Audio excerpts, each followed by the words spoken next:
Sandra, you can't see him anymore. No one can stop me from dating him. I really love him.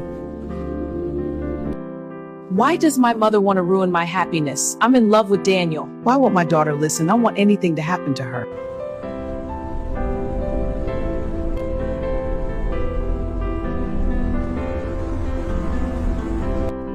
I hope my daughter's all right this morning.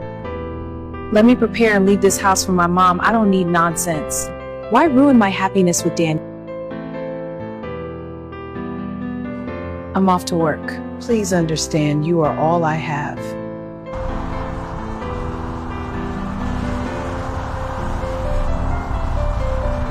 Vivian, you came without telling me. Your mom called me. You need to quit seeing Daniel. So you came to tell me that? Please go. Good morning, Sandra. How's your mom?